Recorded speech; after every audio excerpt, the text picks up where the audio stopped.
Hey, you are an artist and looking for best drawing grid application that enhance your drawing outlines. So in this video, I'm going to share with you best drawing grid application that works for everyone, beginner to professional. So how you can download it and how you can use it, I will share with you complete guide step by step.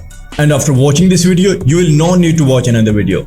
Alright, before we start, my name is Asim and I love to do pencil drawings.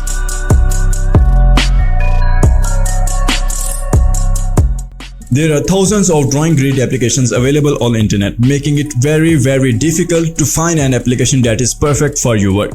So I make it easy for you. This application name is Drawing Grid. You don't need to go Google Play Store because it's not available there. You just have to do open Chrome or any your favorite browser.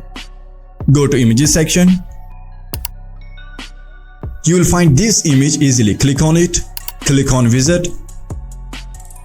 Download this application and simply install in your Android devices. That's it. Hey, wait a minute. What about ISO users? Don't you worry, this application is also available for ISO users. Just go to App Store and download it. Now we will learn how to use this application.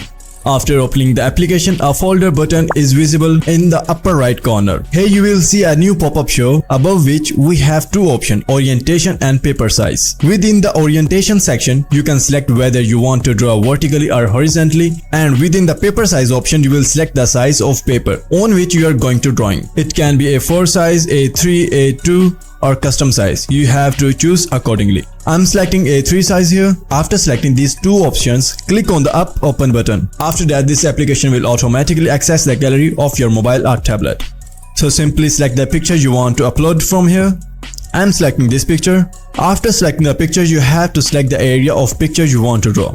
After selecting the specific area, you just have to press the crop button on the top right side, and here reference picture has been selected. In this application, we see above 5 options here. I will tell you about 2 which are more useful. First option is line and the second is label. As soon you press the line button, it will add grid over the picture. And when you click on the label button, it will add numbers above the grid lines, which makes it easier to draw. In addition, you can change the color of grid lines by clicking to the 3 lines on the top left. You can customize the grid cell size. And most important thing is, after doing all these settings, when you look down a bit, there you will see an option, show real size. You must click here before drawing. By clicking this option, this application will adjust itself according to your mobile or tablet screen and show you the real reference size. So this is the end of the lesson and I hope you learned a lot from this video. In the next video, we will learn how to draw using grid method. So if you like my video, click to the like button and subscribe to my channel for further videos that are coming. So see you in the next lesson. Until then, take care.